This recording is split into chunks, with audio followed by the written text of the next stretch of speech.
Žmonės sako, kad vyrai nekalba. O kiekvienas vyras, ko gero, gyvenime yra girdėjęs žodžių kaip tylėk, nežliumbk, kentiek, būk vyras. Ir tai, ką girdėjome iš savo tėvų, mes dažnai perdodam tą ir savo vaikams. Todėl šiandien mes sakome kitaip. Sakome, atraskim vyriškumą iš naujo. Sveiki, čia podcastas Vyrai nekalba, o aš jos vedėjas Venskutonis Evaldas. Esu 3 sūnų tėtis ir renginių organizatorius. Šį podcastą inicijuoja paramos ir labdaros fondas Mamų Unija, kuris beje globoja vėžių sergančius vaikus ir jų šeimas. Šiandien pas mus svečiuose yra Egmontas Bžeskas. Anksčiau žinomas kaip muzikos ir televizijos laidų prodiuseris, šoumenas, o dabar dailės magistras ir menininkas, surengęs tarptautinių parodų, kurio beje darbus galima rasti net ir muziejuose. Ir ko gero svarbiausias epitetas apie Egmontą yra tai, kad jisai yra 2 mergaičių tėtis. Labas, Mantai. Labą dieną, ačiū, kad pakvietėte tokią laidą. Antrasis svečias yra Rimvydas Vaitkevičius. Aš manau, kad Rimvydas yra vyras iš didžiosios V. Jis per savo gyvenimą yra globojęs su žmona apie 20 vaikų. Anksčiau buvo baldų gamintojas, dabar savo talentus realizuoja fotografijoje ir labai vertina sveiką gyvenseną bei daug sportuoja. Labas, Rimvydai. Labas. Tai sveiki dar kartelį, malonu matyti jūs pas mus, gera, kad atvykot, kad prikalbinom ir šiandien mes turėtume tikrai apie daug ką pakalbėti, kiekvienas turim savo patirtis, patirtis yra ganėtinai skirtingos, tėviškos, vyriškos, daugiau mažiau ir turiu tokį pirmą klausimą Egmontui. Egmontai, esi žinomas žmogus, buvai tam tikrą laikotarpį dingęs iš Lietuvos radarų ir visgi anksčiau buvai žinomas kaip toks vakarėlių žmogus, vakarėliuose daug savęs atiduodantis, o po to, kai tu dingai, kažkas pasikeitė tavo gyvenime ir atsirado šeima, atsirado vaikai. Klausimas, ar tu savo vaikams irgi esi toks pats vakarėlių liūtas joms, toms mergaitėms, koks buvai anksčiau gyvenime? Aš nežinau, jų reikia paklausti pačių, kaip jos jaučiasi su manim, bet taip labai pasikeitė mano gyvenimas tada, kai nusprendžiau būtent jau sukurti šeimą. Kažkada tai atsiranda pas vyrą instinktas, kitas. Kai mes būnam jauni ir žilai, tai mes tada einam į medžioklę, ne? Ir instinktas vienoks veda. Galbūt tas instinktas yra labai geras, nes mes ieškom vis tiek to žmogaus, su kuriuo tu sukursi šeimą. Tai. Tada, kai tu jį surandi, tada supranti, kad jau vakarėliai nutolsta ir tu turi iš tikrųjų tų tikslų, gražių tikslų, sukurti šeimą ir turėti vaikų. Tai man tai atsitiko tam tikrų metų ir tada supratau, kad viskas. Šou biznis ir visa tai man yra svetima. Arba tiksliau nepakeliama užduotis suderinti 2 dalykus nesuderinamus. Gal kiti ir suderina, aš žinau pavyzdžių, kurie suderina. Nežinai, man tai buvo iš karto aišku, kad ne. Bet tas momentas, kai tu supratai, kad yra kažkoks lūžis gyvenime, kas vyko tuo metu, kas įtakojo tavo norą iš vakarėlių pereiti į šeimynišką sėslų gyvenimą ir turėti vaikų? Tiesą pasakius, iš tikrųjų, pas mane ant tiek jisai buvo aktyvus ir dabar aš suprantu, kad, pavyzdžiui, šiandien sėdžiu tokioj laidoj ir man labai malonu sėdėti būtent tokio pobūdžio laidoj ir šnekėtis apie vaikus ir apie tėčius ir apie mamas. Anksčiau aš sėdėdavau kitokio pobūdžio laidose. Lygiai taip pat suprantu, mamos apdovanojimuose išėjęs įteikinėti jau apdovanojimo, o anksčiau būdavo ant scenos. Dabar jau ateinu įteikti apdovanojimus kitiems, tie, kurie pergyvena galbūt tą gyvenimo etapą, ką aš jau praėjau. Ir labai džiugu, kad tie etapai yra. Tai, kada aš pajaučiau turbūt, tai man labai tiksliai netgi atsimenu, tai man buvo 38 metai, kai aš supratau, kad aš pavargau nuo šviesų, nuo muzikos, nuo garso, nuo vakarėlių. Juk realiai tai mes buvom tie turbūt galbūt pirmieji influenceriai, kai dar nebuvo to pavadinimo, kai mus tikrai kviesdavo dėl to, kad mes esam žinomi, populiarūs. Visos įmonės, visi brandai, kurie prisistatydavo ar taip toliau. Jie prašydavo mūsų, kad mes ateitume, dovanodavo ten, nežinau, viską, ką galėdavo, savo prekes, kad mes būtume tenai. O mums buvo lygiai taip pat naudinga būti visą laiką eteryje, nes nebuvo nei tokių kanalų kaip Instagramas, ten dabar yra daug platesnė galimybė reklamuotis. Tada buvo tik televizija ir radijas, būtent muzikiniams projektams, kalbu apie muzikinius projektus, ne apie televizinius, lygiagrečiai dar dariau daug televizinių projektų. Tai va, tai tas visas šurmulys ir pasiruošimas, reiškias, koncertams, aš pats buvau ant scenos, tai tikrai yra sunkus darbas. Tai yra naktinis darbas, grįžti 4, 5, kai mano kaimynai eidavo į darbą, aš grįždavau. Tai gali sau leisti tada, kada tu neturi šeimos. Ir dalyvavimas vakarėliuose, ir po to organizavimas, grupių problematika visa, nes turėjau tikrai ne vieną projektą muzikinį, tai tikrai kiekvienas projektas su savo visokiom problemom, tai teko dirbti, nu tikrai turbūt, nu, visa Lietuva turbūt žino, kad teko dirbti su 4 labai prabangiom merginom, prižiūrėti jų visą net asmeninį gyvenimą. Mes buvom kaip bendra šeima ir tikrai, ta prasme, įsigilinti kiekvienos nuotaiką ir visokių dalykų, ar ne? Asmeniniai nutinka dalykai atlikėjui, po to jisai negali dirbt normaliai ant scenos. Tai visas tas problemas turi spręsti, turi organizuot, tai žinot, buvo pakankamai sunku suderinti mano pačio kaip atlikėjo, kaip scenos artisto gyvenimą su mano darbu po to, reiškias, visi miega, o aš turiu toliau dirbt. Turiu organizuot, turiu dirbti vadybinį darbą, prodiuserinį darbą. Tai pakankamai toks aktyvus buvo etapas ir, nesiplečiant galiu pasakyt trumpai, kad, nu, tam tikru metu tu pavargsti. Nu, tiesiog pavargsti. Ir tai nebuvo, kad kažkokia ar duobė, ne, kaip tik. Tai buvo visiškas pakilimas, o ne paslaptis, va jūs ir pristatėt, kad aš esu dailės akademijos magistras. Taip, aš baigiau dailės akademiją ir ilgą laiką dirbau kaip menininkas ir net nežinojau lietuviškos muzikos popso. Po to tiktai aš iš tikrųjų klausytojas tai alternatyvios muzikos. Pavyzdžiui, Pats asmeniškai, nežinau, iš dabartinių. nesvarbu. Pavyzdžiui, visi nustemba, kaip aš sakau, man patinka solo ansamblis. Eik tu, tau patinka solo ansamblis, tai čia alternatyva. Nu taip, sakau, taip, man patinka solo ansamblis. Anksčiau aš klausydavau Kiurus, aš klausydavau Depeche Mode, nu, Depeche Mode gal ne alternatyva, bet, na, ta prasme, kitokia muzika ir nesidomėjau visiškai lietuviška muzika. Pamenu, atsimenu, vienas momentas buvo, kai mes susirinkom Klaipėdoj, žaidžiam boulingą, sako, ar tu žinai, kas čia tos merginos, žinai, sakau, nežinau, čia Mango, sako, merginos, ar tu supranti, su kuo tu žaidi? Sakau, ne. Nesuprantu, su kuo žaidžiu. Tai tas gyvenimas mane labai įvairiai blaškė, ir jisai toks buvo, na, aš kaip vadinu, nugyvenau 5 galbūt vyrų gyvenimą, nes teko visokius darbus dirbti per tą laiką ir kūrybinius, ir šou biznyje būti. Tai dukros, aš suprantu, kad jos tave priima tikriausiai gerą, fainą, linksmą tėtį. Jos dabar, žinok, jau tiek turi metų, kad tėtis pasirūpino gerais telefonais ir jos turi galimybę įlįsti į internetą ir pagaliau tėtį surast. Va, Tai vat vakar man kaip tik mašinoj atsuko iš paskutinių mamos apdovanojimų nuotrauką mums su Audrone ir sako, žiūrėkit, oho, kokie jūs čia, 8 metų mergaitė. Tai manau, kad jos įlįs ir dar į kitus dalykus, kai aš buvau su klouno nosim, reiškiasi, Naujosiuose Lietuviuose, visko ten jos išgirs, visko pamatys, visko perskaitys, bet aš vaikų neriboju nuo interneto, aš pakeičiau savo nuomonę, kai buvau anksčiau, sakiau, vaikams ribosiu, ten viską ten darysiu, kad ten ko mažiau. Ne, vaikai visgi turi mokintis technologijas, nes teks turbūt ateity jomis naudotis ir dar vis plačiau ir plačiau. Dirbtinis intelektas ateina pagaliau pas mus labai sparčiai, jau dabar mes juo naudojamės, tik to dar nesuprantam gal tiesiogiai, bet jisai mus jau pradeda valdyt po truputį ir aš skaitau, kad vaikai privalo mokintis naujausių technologijų ir suprasti, tai jų net ribot, bet, ta prasme, riboti. Net ribot, bet šiek tiek riboti. Tai nežinau, čia man dar plėstis ar ne.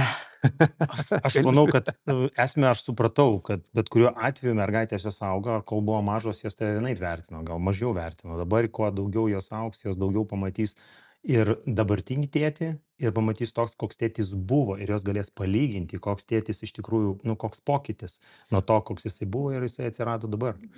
Kada nors, kai jos užaugs, jos supras tą, ką aš dabar darau, mano nauji projektai, mano dabartinis darbas yra tikrai susijęs ir jas tikrai palies ateity. Aš tikrai noriu, kad jos tęstų tai, kokius dabar aš projektus darau, tai bus galimybė joms tai pratęsti.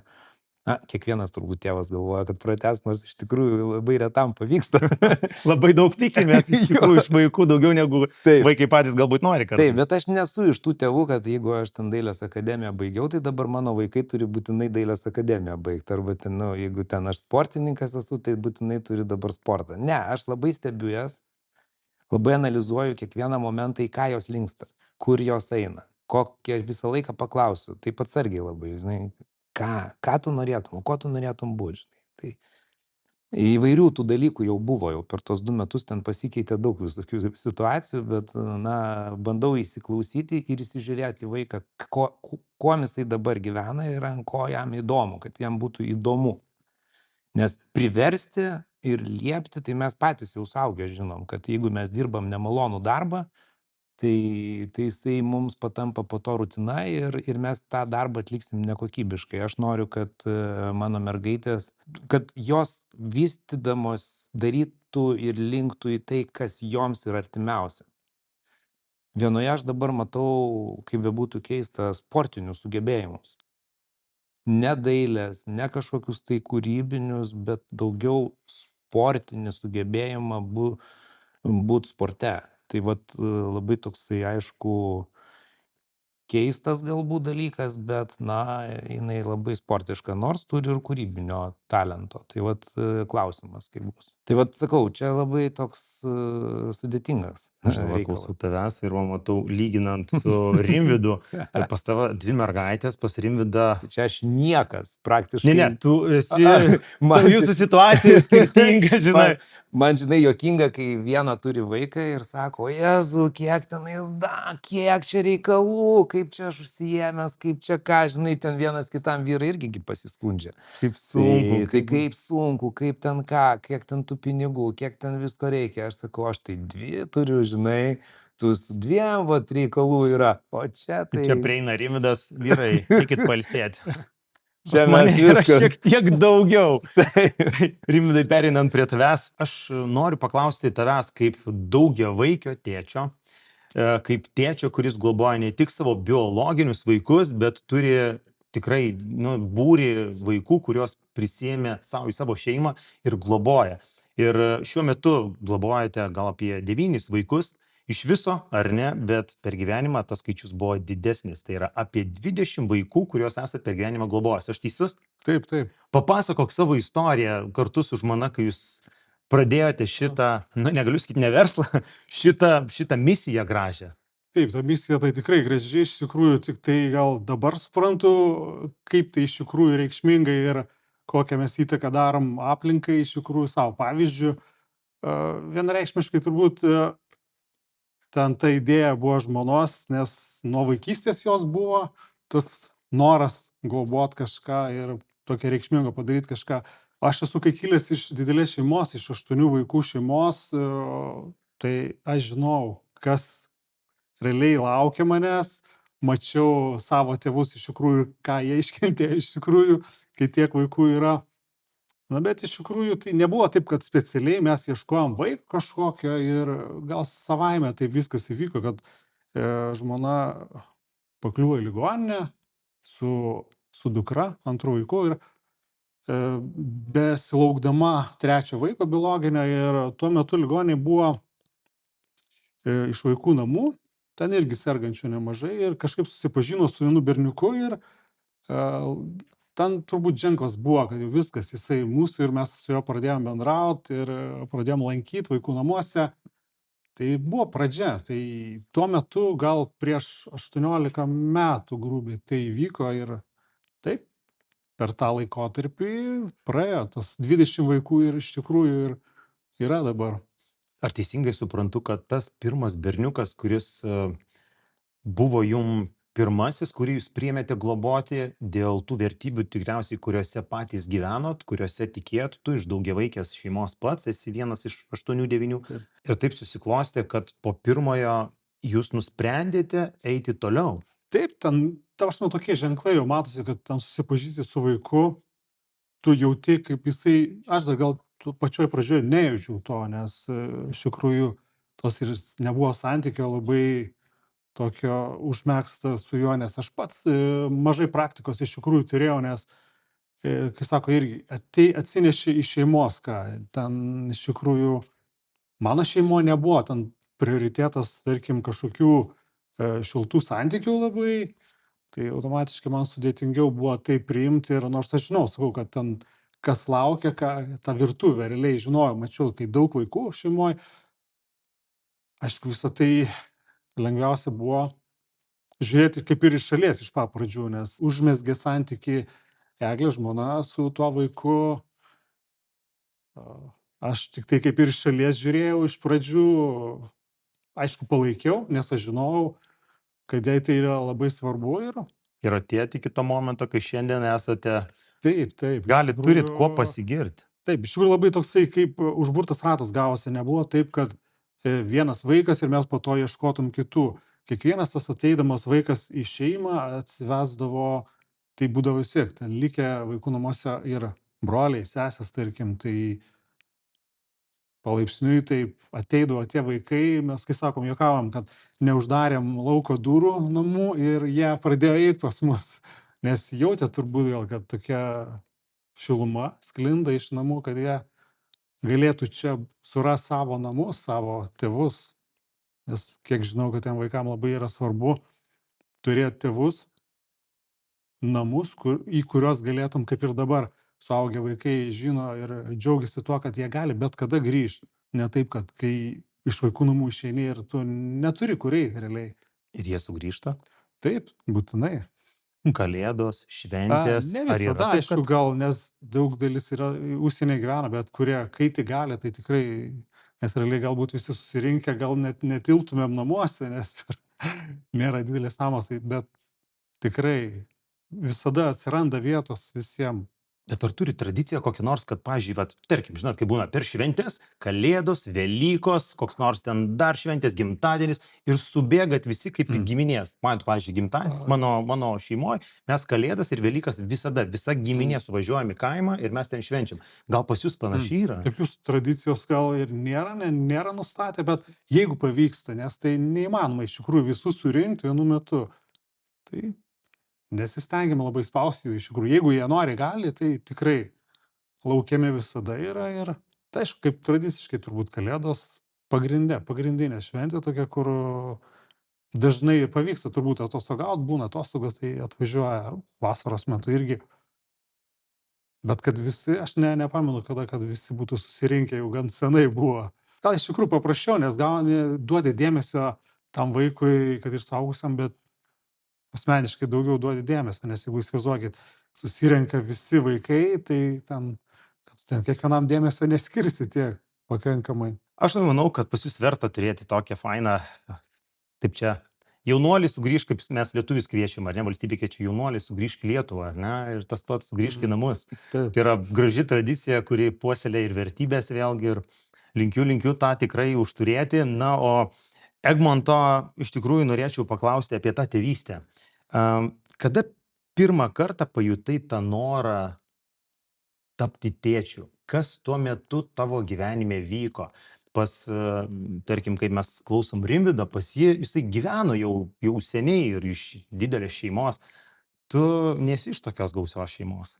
Ne, Pas tai viskas kitaip. Kitaip, tai visiškai skirtingos istorijos, bet kaip aš ir minėjau, tai dar kartą pasikartosiu, kad mane davedė iki tai, kad tos spalvos, tas spalvotas gyvenimas, labai didelis triukšmas. Triukšmą kalbu ne apie tą fizinį triukšmą, kur visą laiką tu triukšme, bet tas triukšmas tai yra veiksme. Tu esi visą laiką veiksme.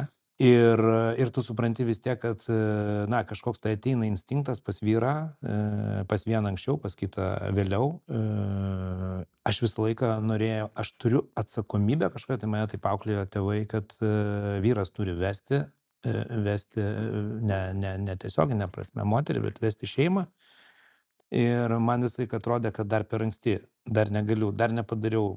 Vienas projektas, kitas projektas, čia reikia investuoti, čia reikia padaryti, dar nesu užtikrintas, kad galiu skirti savo ateinančiom tai yra man labai svarbu, nes mūsų vaikai tai yra mūsų gyvenimo pratęsimas, mūsų nemirtingumas. Aš tai labai žiūriu atsakingai ir dėl to galbūt tas laikas šiek tiek atsidėjo iki 38 metų, kai aš jau supratau, kad tai yra riba, kai bet kokiu atveju aš kažkaip tai išsisuksiu, nes jeigu lauksiu dar geresnio projekto, tai čia gali taip ir nesibaigti. Ir aš visgi nusprendžiau, kad man reikia šiek tiek atsitraukti nuo šou biznio, nuo televizijos, ne tai, kad pasitraukti, bet tapti pasyviu dalyviu, pasyviu savininku šitų projektų, juose būti, bet nebūti tiesiogiai kiekvieną dieną, nukreipti tas visas atakas jaunesniem, vadybininkams ir taip toliau. Tai, o sau daugiau skirt laiko visgi šeimai. Tuo metu man taip susiklostė gyvenimas, kad pas mane atsirado moteris, dabartinė mano vaikų mama, kuri man būtent tuo metu pasirodė, kad tai mes galime visus reikalus dabar jau tęsti kartu. Va, ir mes dabar turime su Reda puikias dvi fainas, pačias mano mylimiausias būtybės šitam gražiam pasaulyje. Ir aš joms noriu tą pasaulį rodyt gražų. Aš noriu, kad jos matytų tėtį ir tikiuosi mamą, nes dabar mes negyvename kartu, laimingus. Ir bent jau mano pusėje, tai jos tai mato, tą bendravimą. Ir gal aš ir tos svajonės neįgyvendinau iki galo, aš tikrai labai norėčiau būti iki dabar šeimoje. Mums nepavyko su Reda išlaikyti šeimą, mes emigravom į Kanarus ir Kanaruose mums nesusikliavo tie reikalai.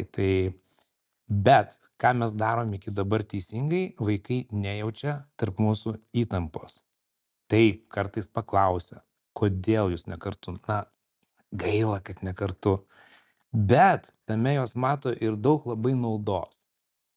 Mes turime 2 vaikų kambarius, mes turime 4 mašinas, mes turime 2 daugiau žaislų, mes turime 4 mokslo stalus, 4 kėdės patogias ir taip toliau. Na, ir mes taip ir pajuokaujam. Na, visokių situacijų gyvenime būna. Bet jeigu dabar jūsų mamytė yra laiminga su vyru, kuriuo dabar gyvena, ir aš puikiai žinau, kad tas vyras ir vežiojasi į mokyklą, ir bendrauja, ir aš nesu iš tų vyrų rūšies, kur, na, tarkim, nervuojasi ir negali suvokti, kad tuos tavo mergaitės yra su kitu vyru, žinai, vat, tai yra kartais kai kuriems tai yra visiškas nei blokas kažkoks, tai pas mane to nėra. Tai aš noriu, kad mano mergaitės matytų mus visus laimingus, pirmiausia, kad kuo mažiau būtų šeimoje piktumo. Ir mes, kai skyrėmės su Reda, tai būtent turbūt tas ir buvo pirmas sprendimas priimtas, kad mes, negalim būti kartu dėl to, kad mes kitaip pasaulį matom. Aš vienaip matau jį, jinai kitaip. Kai kuriuose tik tai momentuose, kurie galbūt, yra ne tiek, kad kertiniai, bet kai kurie dalykai mums nesutapo. Ir mes nusprendėm, kad mes būsime geriau laimingais tėvais atskirai, negu kartu nelaimingais visą gyvenimą. Ir tą mergaitės jaučia. Ir jos nejaučia jokios įtampos. Jos kaip užaugs, dabar jau gal pamatys tą laidą. Tai supraskit, mielos mano mergytės, kad mes jūsų neapgaudinėjam. Mums iš tikrųjų toks šeimos modelis yra daug geresnis. Tai va, aš kita pas mane problema, pradžia, aš biškį išeinu kažkur tai, ne? Sugrąžinkit mane į klausimą. Noriu truputėlį dar gilyn. Jeigu tu sakei, žinai, mergaitės yra laimingos, nesvarbu, nelyginant, kad su mama kitas vyras, su tėčiu kita moteris, taip, prie teisingo aiškinimo vaikai priima. Bet kaip yra su Egmonto Bžesko buitim? kai vaikai yra su tavim, kai mergaitės yra su tavim, kokia yra ta buitis jūsų, ta nematoma pusė, kurios Aha. tu nei pasakoji, nei rodai. Kokia yra tavo buitis su vaikais, konkrečiai su mergaitėm? Na, kol jos buvo dar mažytės, tai buvo vienokia ta buitis, tai buvo tokie kitokie dalykai, kitos problemos. Pavyzdžiui. Na, naktį nemiegojimas, kėlimasis, bandymas ateiti miegamą ir pasakyti, kad oi, aš čia noriu miegot kartu, ten elementarūs tokie dalykai, kur ne, tu negali miegot kartu, tu turi savo kambarį. Nu, elementarūs dalykai, kur tu turi padaryti. Dabar jau ateina tas laikas, kai jau mokslai prasidėjo, kai jos turi mokintis. Tai kokia mūsų buitis? Mes abudu susitarę su Reda bandome pasiekti geriausių rezultatų, kad jos suprastų. Aš joms vakar važiuoju mašinų ir man užduoda klausimus. Vyresnė, 10 metų, jai toj 11 bus. Tai kas čia, kaip čia, koks tas stiprus žmogus, kaip čia, ką čia reikia daryti dabar šitam pasauliu. Tai stiprus žmogus anksčiau, sakau, kai buvo dar akmens amžius. Tai reikėjo stiprių raumenų, atkovoti, vyras ten turėdavo didelę, kuo didesnę kuoką turi, to jisai stipresnis ir gali labiau apsaugoti šeimą. Dabar yra kiti laikai. Tu turi būti protinga pirmiausiai, tu turi daug išmokti ir tada tu būsi stipri. Tu gali galbūt raumenų mažiau turėti ir lygiai taip pat ir vyrus liečia, bet tu jeigu būsi išsiauklėjusi, daug perskaičiusi knygų, tu mokėsi kažką tai padaryti, atnešti pasauliui naujų dalykų, atrasti galbūt kažką naujo. Tai iš to gyvenimas juda į priekį. Ir mes kalbam apie pakankamai tokius sudėtingus jau dalykus, tokius, nu, apie civilizaciją, apie kosmosą, apie įvairius dalykus, kurie labai, manau, svarbus dabar yra. Tai viena dalis yra auklėjimas. Tai vat per mokslus, bet ne taip, kad vat tu dabar turi išmokti. Ne, tu turi suprasti, dėl ko tu turi išmokti. Mano manimu, turi sakyti vaikui, neliepti jam, bet tu turi jam taip pasakyti, kad jisai pats suprastų, kad jam reikia skaityti. Arba kad jam reikia mokintis. Tai aš tavo bandau įdiegti. Mūsų šiaip gyvenimas, mes skiriam daug pramogom laiko. Aš vis tiek tėtis pagal grafiką. Teismai Lietuvos nusprendė, kaip mums geriau gyventi, kaip dalintis vaikais.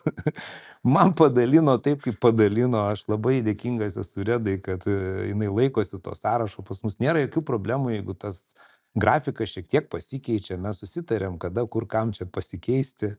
Bet vis tiek tai yra kas antras savaitgalis, vasaros atostogas mes ilgai leidžiam kartu, tai yra visas mėnuo, tai mes ten jau tikrai draugaujam daug. Tai vat, jeigu apie vasarą šnekėti, tai galiu pasakyti, kad viešbučiai, gyvenimas prie jūros, prabangiam viešbutį ar dar kažką, tai yra man aš galvoju, kad yra geriau, aš pats renkuosi keliones su mašina ir gyvenimą miške arba kempinguose, tai pas mane mergaitės vasarą gyvena mašinoje, aš žinoma, ta mašina yra tam paruošta specialiai, bet mes mėgstame keliauti, tai mes keliaujam po Lietuvą, mes gyvename kemperyje ir patiriam, reiškia, visus gamtos džiaugsmus kartu, keliaujam, einam miškais, ten po 8 kilometrus važiuojam su dviračiais, žodžiu, gyvenam vos ne kopose, turim kempingus ir prie Palangos ir toliau turiu planą, kad jos važiuos su manim, keliaus ir į Europą, tą, ką aš darau jau ne pirmą vasarą. Tai ten dar daugiau pamatys, aš noriu jums parodyti, na, pasaulį šiek tiek galbūt kitokį, kitom akim, nes mes menininkai visi matom tą pasaulį kitom akim truputėlį.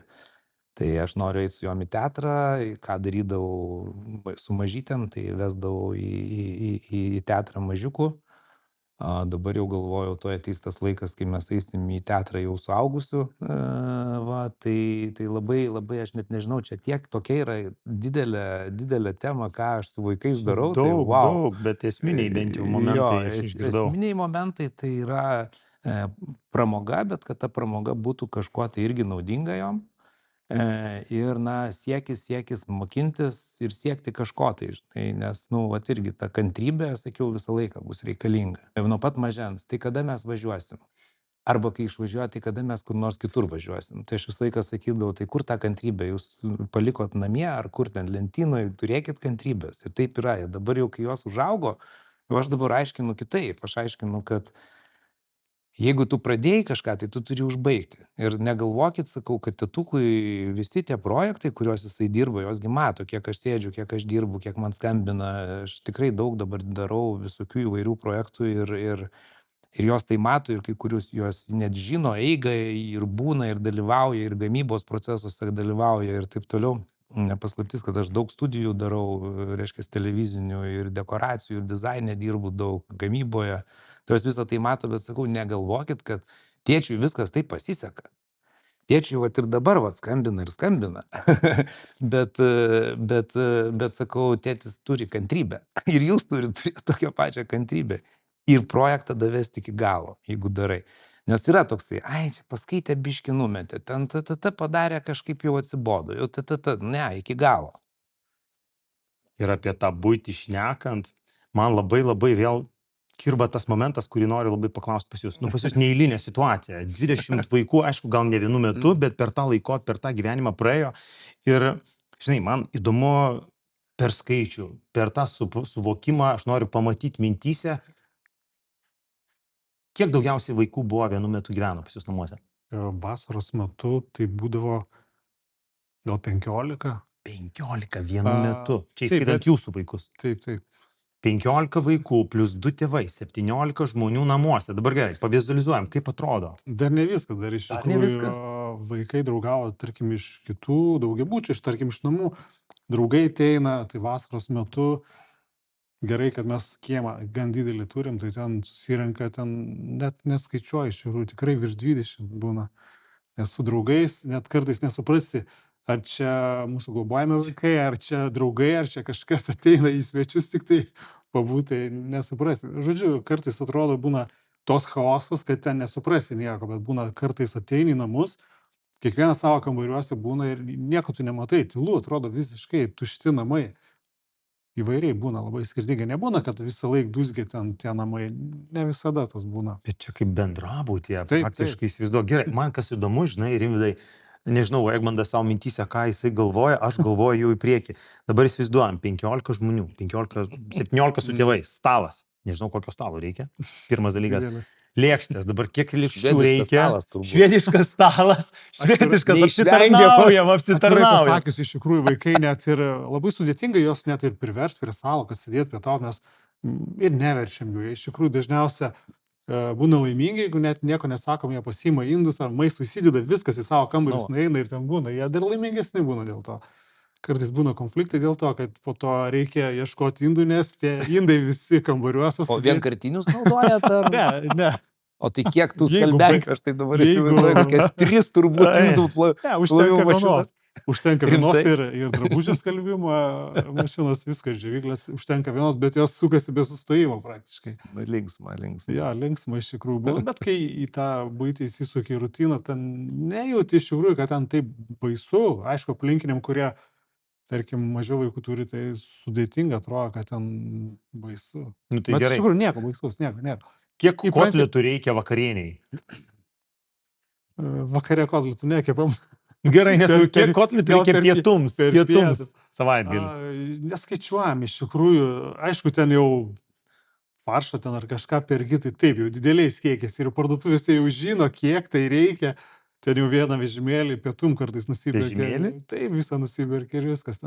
Viskas eina tikrai dideliais kiekiais ir nežaidžiam ten, tarkim, vieną porciją, tarkim, ledų, tai viskas perki tai iš karto keliam kartam, kad 50 kartais nusiperki, netelpa į šaldiklį kartais kažkas. Gal pas jūs yra 2 šaldytuvai? Ne, vienas yra, bet mes esam dar iš tikrųjų nusipirkę šalimais pusę namo.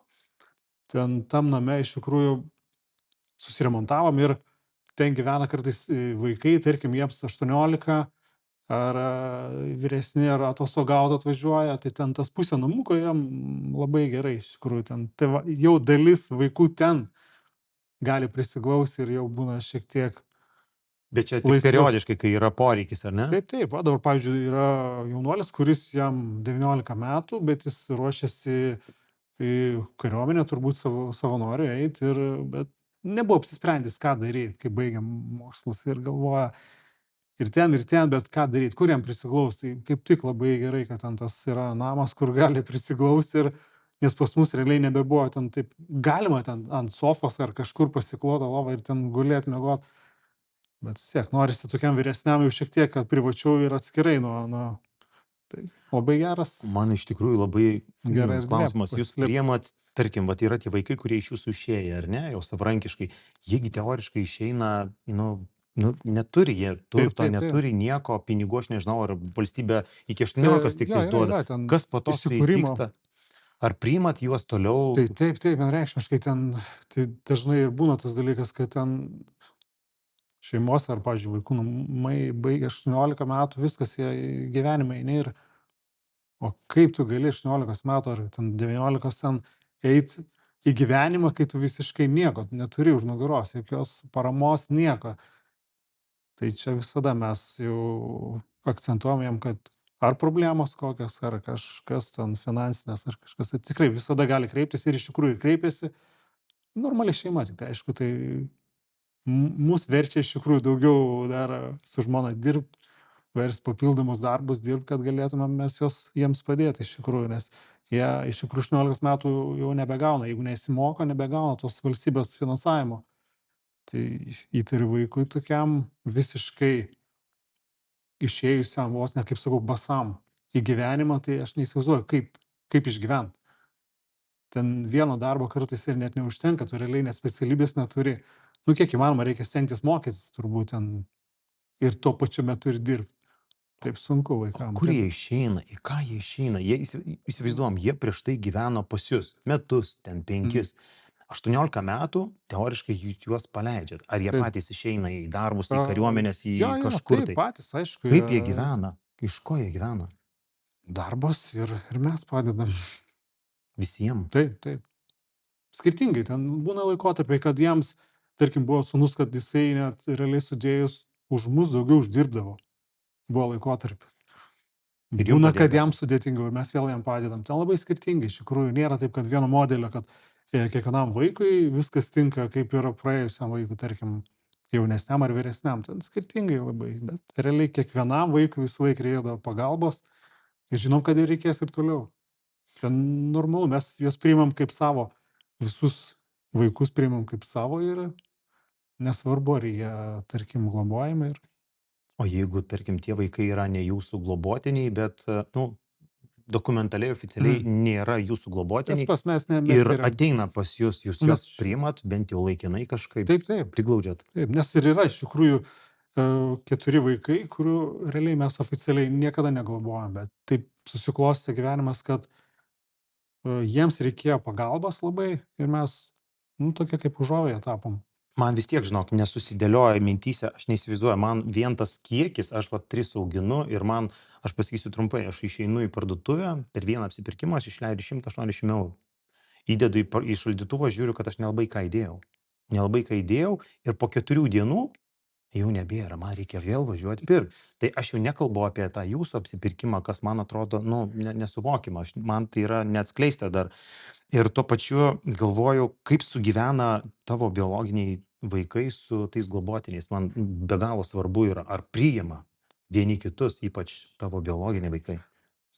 Taip, iš tikrųjų buvo gal pačioj pradžioj sudėtingiau buvo dėl to, kad ir galbūt ir mokykla nebuvo to pavyzdžių daugiau, kad ten kažkaip mokytojai net buvo tokiu atveju, kad skirstydavo. Va, tarkim, jisai geriau mokosi, kodėl tu negalėtum taip mokytis kaip jisai. Ir tokia priešprieša atsirado tarp biologinio vaiko ir globojamo, todėl kad ten šiek tiek šeimoje to ir nebuvo, neskirstėmės to. Niekada nesakėm, kodėl tu nesimokai kaip jisai ir kažką. O dėl to problemos kartais kildavo. Bet paskui, nežinau, galbūt ir ištransliavom mes gal mokytojams, kad tokių dalykų geriau, kad nebūtų. Aš nesakau, kad visi mokytojai, bet ten dalis mokytojų gal šiek tiek požiūris jų į globojamus yra nuo tų senų laikų, kad ten globojamas yra viskas antrarūšis vos ne. Nors realiai tas net būna net žymiai protingesnių vaikų, kurie ir talentingesnių, kad galėtų tikrai, tik tai jiems reikia turbūt gal daugiau dėmesio skirti ir o skirstymo niekada nebuvo. Ir ypač dabar jau jaunesnis mūsų biologinis sūnus, tai jisai kai nuo gimimo matė visą tą mūsų, mūsų tą šeimą, tą auklėjimą, tai jam visiškai paprasta. Jis net neįsivaizduoja kitaip, kaip galėtų, nes ir net pagalvojus su juo, pašnekėjus labiau, atviriau, ten jisai sako, aš galėčiau irgi tą patį daryti ir man tai visiškai nematau problemos ir kažkokios baimės tame. Nes tai užkrečiama šiek tiek, manau. Wow. Daug ką pavyzdžiui iš tikrųjų darom mes, Bet čia eina nes praktiškai jūs savo pavyzdžiu mokote kitus tuos vaikus daryti, nu, tą teisingą taip, taip. modelį naudoti. Nes galbūt mes visąlaik irgi akcentuojam taip, kad iš tikrųjų nereikia kažkaip bandyt tų vaikų auklėt per daug taip savo kažkokiom taisyklėm, bet gal pirmoji ir vienareikšmiškai santykiai užmegzt kiek įmanoma, kad galėtų vaikas jaust tą santykį su tavim, kad jaust, kad gali tikrai pasitikėt tavim ir tada paprasčiau galbūt ir gali ir taisykles kažkokias įvest ir logiška, be taisyklių negali būt šeimoj, ypač tokioj šeimoj didelėj, tai vis tiek atsiranda tos taisyklės, kur ten, nu, neverta peržengt, nes tai iš tikrųjų, bet atsiranda visko, būna. Ir tuo pačiu galvoju dabar nuo to, žinai, tokio maštabinio skaičiaus noriu paklausti Manto. Edmantai, kai mes kalbėjom, užsiminėjai, kad nėra ta tėvystė vien tokia, žinai, pūkuota ir graži. Vyras kaip subjektas susiduria su daugybė vyriško streso. Ką tau tai reiškia? Ar tu susidūrė su tuo? Tai kiekviena pusė turbūt susiduria su tam tikrais stresais. Moteris susiduria su vienokiais stresais, jos keičiasi gyvenimas ir vyro lygiai taip pat keičiasi. Tik mes daugiau visą laiką šnekame apie moteriškasias pusės ir tai yra normalu. Nes vis tiek ant moters gula didesnė dalis vaikų priežiūros ten ir visokių kitokių dalykų, nesiplėsim. Bet vyras, mano pavyzdžiui, asmeniškai, mano galbūt didžiausias ne tai, kad stresas, bet toks atsakomybės jausmas. Kaip ir minėjau, kad aš turiu vesti šeimą, aš turiu gauti pajamų. Apie tai, ką mes kalbėjom, kad aš nestresuočiau, reiškia, ir negalvočiau parduotuviai, kad tie vaikai būtų aprūpinti ne pramogom, o būtiniausiais pirmiausiai dalykais, o kažkiek tai ir auklėt, kad nepriprastų prie pramogų, prie tų daiktų, kurie yra nebūtini, nereikalingi.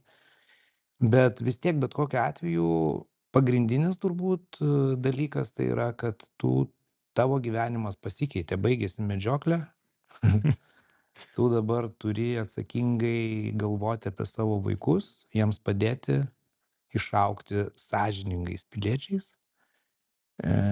Ir kad jie išaugtų tais piliečiais, tvarkingais, reikia daug pastangų įdėti ir vyrui. Kaip dabar mes išvis gyvenam atskirus gyvenimus su buvusia žmona, tai aš pilnai prisiemu visiškai visas atsakomybės su vaikais tuo metu, kaip jos būna.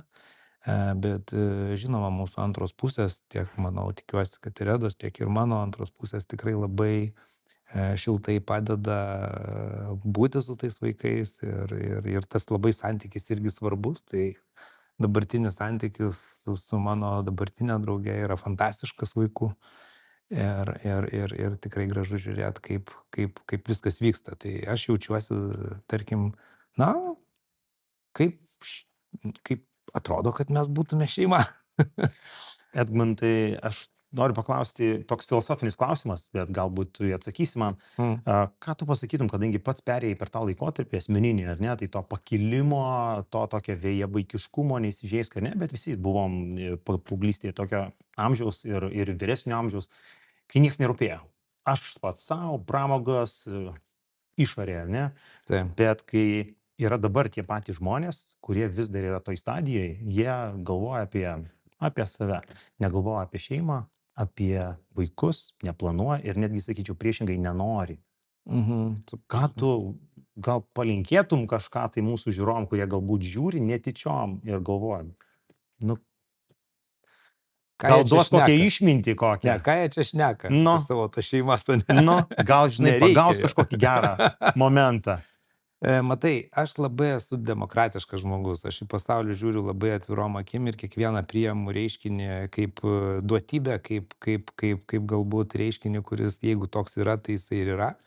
Tai tarkim, tas požiūris žmonių ir tikrai pažįstu ir aš asmeninio rato savo draugų, kurių požiūris yra toksai, aš neturėsiu šeimos ir neturėsiu vaikų ir jisai tęsiasi labai ilgą laiką ir ta teorija pas juos yra ir jinai yra ir aš dėl to visiškai niekada gyvenime nesmerksiu tokio žmogaus. Kiekvienas turim savo jausmus, savo įsitikinimus, savo gyvenimo tikslus išsikėlę.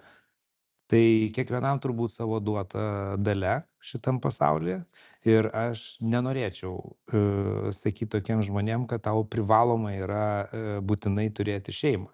Būkite laimingi. Vėlgi, aš prie to paties grįžtu, kad mes turime daugiau šypsotis, ypatingai lietuviams to linkiu. Man kartais užduoda klausimą, nu yra klausimų, tokių kvailas turbūt klausimas, eini ten, šypsaisi žmogus, sako, kodėl tu šypsaisi, žinai, sakau, kad tave pamačiau, žinai, bet kaip taip užduot tokį klausimą, tai aš tikrai noriu, kad visi žmonės šypsotųsi ir lygiai taip pat vaikai dirbtų tuos darbus, kurie jiems yra geriausi ir vėlgi dirbdami šypsotųsi. Tai vat priverst kažką turėti šeimą praktiškai neįmanomas dalykas. Jeigu neatsinktelėjo tas 38 man buvo, ne kitam 30 metų atsiranda tas noras turėti šeimą, noras turėti vaikus, noras turėti palikuonis, savo gyvenimo pratęsimą. Jeigu tų instinktų nėra, reiškia, taip yra pas jį ir arba pas ją, nes yra gi ir moterų, ir vyrų lygiai tokių pačių, kurie, na, nenori turėti šeimos. Tai mano palinkėjimas asmeninis, tai ir neturėkit tos šeimos, nes nereikia save versti kažkam. Tai labai yra, aš įsivaizduoju, kad daugelis dabar žiūrovų galbūt tikrai yra patyrę tą jausmą, kai daro spaudimą tėvai arba giminės. Tai kada jau bus tie palikuonys, tai kada bus tas vaikas. Ir tas dar labiau nuteikia priešiškai. Aš žinau, tokius pažįstu, ypatingai moterim tai yra sunku, kai jos jau, pavyzdžiui, peržengia ten 30 metų ribą ir dabar pradeda visi spausti, būtinai dabar tu jau turi, nesvarbu, nėra aplink, nėra to, kaip pasakyti, humoro forma, patino nėra. Arba nėra to žmogaus, su kurio noriu gyventi. Tai dabar ką jai dabar sakyti, dabar man sakyti dabar čia sėdint, kad ne, tu vis tiek privalai susirasti tą žmogų. Tai bus nelaiminga šeima. Tai arba nukris iš dangaus ar ne iš dangaus, koks skirtumas, tu sutiksi tą žmogų ir tu tikrai pajausi, kad tu su juo nori turėti šeimą. Iš karto arba ten po mėnesio arba po metų tu būsi net garantuotas, kad tu nori su ta moterim, pavyzdžiui, aš dabar iš vyriškosios pusės, bet manau, kad iš moteriškos pusės tas pats, tu nori turėti su ta moterim vaikų ir tai yra tokia palaima, wow, kai tai ateina tas jausmas. Tai kažką kategoriškai sakyti, kažkam kategoriškai liepti, gyventi būtent pagal kažkokias tai sugalvotas mūsų taisyklės. Pasaulis ant tiek dabar pasidarė atviras, ant tiek spalvotas ir tos spalvos tokios yra gražios ir man taip faina žiūrėti tos žmonės, kurie kitaip atrodo, kurie kitaip gyvena, kurie mūsų tą pasaulį kažkuom tai kuom gali užpildyti. Tarkim, daugelis menininkų, kūrėjų juk gyvena dėl kūrybos ir jie neskiria laiko šeimai. Jie atiduoda viską savo teatrams, savo muzikai, savo karjeroms, mokslams, iš ko gimsta kiti kūriniai, ta prasme, kiti rezultatai. Ne visi yra turbūt pasaulyje sutverti, sukurti šeimą ir vaikus.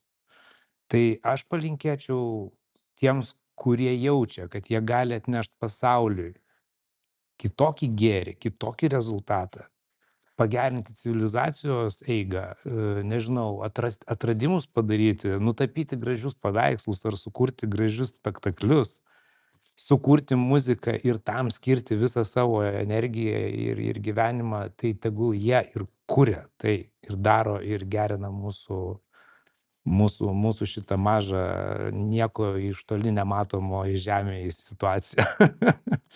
Šitoje vietoje sakau amen. Aš čia kažkaip Vienareikšmiškai. išsiplėčiau. Vienareikšmiškai.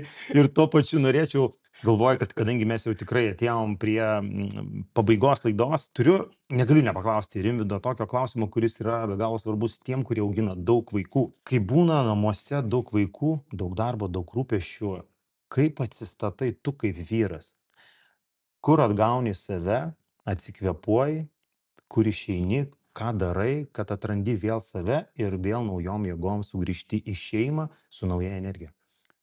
Turbūt paprasta man yra, kad turiu antrą pusę labai stiprią, kuri visą laiką, tarkim, tokioje situacijoje sunkesnėje visą laiką padeda, aišku, vienareikšmiškai aš irgi jai padedu, jeigu reikia to. O padeda tai dar ir paprasti dalykai, sportas. Labai gerai iš tikrųjų išbėgti, jeigu labai sunku, net ir santykiuose su antra pusė, jeigu pasidaro kažkas tikrai sunku, nežinau, kėdus apsiauni, bėgi tol, kol tikrai jau viskas iš galvos išsitaško ir tada paprasčiau būna grįžti namo ir žiūri šiek tiek blaiviau į tos dalykus, paprasčiau ir aišku, dar ne tik tas sportas, sveika gyvensena, mityba, sveika, propaguojam šalto vandens, maudynės žiemos metu, iš tikrųjų labai padeda tos psichologinius dalykus priimti taip iššūkius, tarkim, kokią stresinę situaciją ir labai padeda tas dalykas. Tai tokie dalykai, žinant, ta prasme, mūsų šeimą, žinant, tai tikrai visą laiką būna tų stresinių situacijų, tai aišku, neteina iš karto, tai su amžiumi ateina tie dalykai. Nežinau, kuo toliau, tuo, manau, paprasčiau yra ir save prisimenu, tarkim, prieš 20 metų ir dabar, tai ten diena ir naktis, kad ten man paprasčiau yra susitvarkyti su tam tikrais dalykais psichologiniais ir su vaikais. Nežiūriu į tai kažkokių, tarkim, jų išdaigas kažkokias nežiūriu taip labai rimtai, nes aš prisimenu save, kad aš vaikystėje dar netokių dalykų esu pridaręs ir kažkaip tai paprasčiau žiūriu į gyvenimą, tai padeda. Trumpas patikslinimas, tos šaltos maudynės ne tik tavo, ne tik Eglės, bet ir kartu su vaikais. Ne, šiaip vaikams siūlom, bet kai kurie yra pasirašę šiek tiek trumpam išbandyti tą dalyką, bet dar nelaikas turbūt. Kol kas čia tik tai mūsų pramoga. Role model, matys jūs, perims, Taip, eis pavyzdys iš darys. tikrųjų, taip.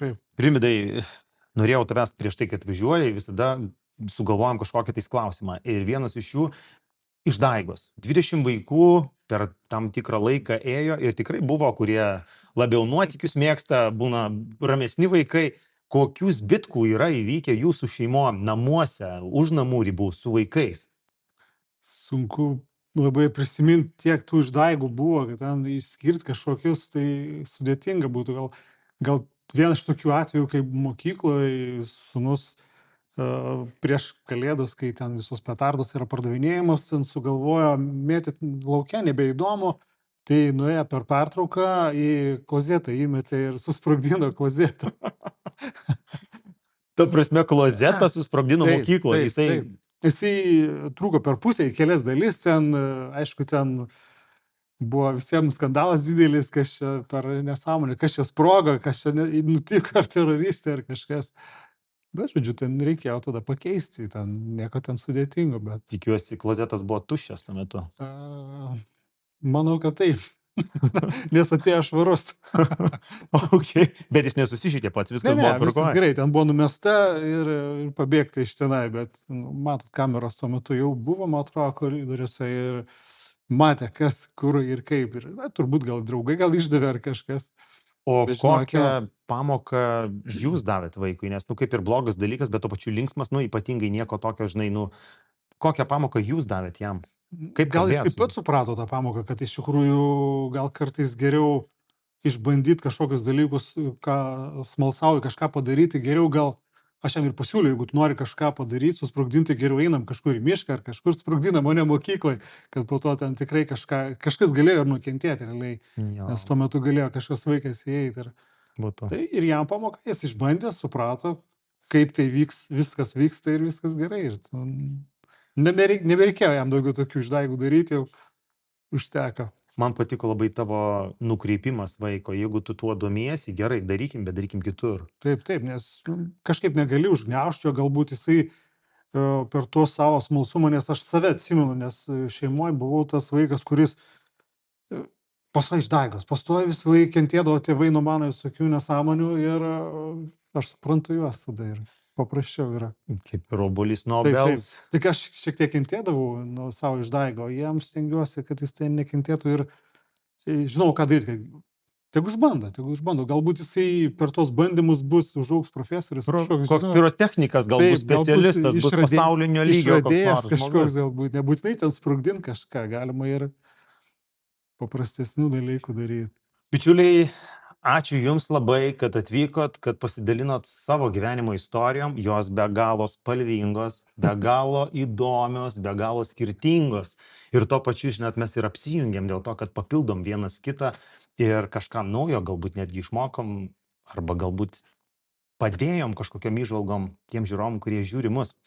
Ačiū labai Egmontai, ačiū labai Rimvydai už pokalbius. Na, o mūsų laida šiandien pasibaigė. Mūsų laida yra podcastas, laida Vyrai nekalba. Tai šiandien mes iš tikrųjų dar kartelį, manau, pralaužėm tuos ledus ir paneigiam tą mitą, kad vyrai nekalba.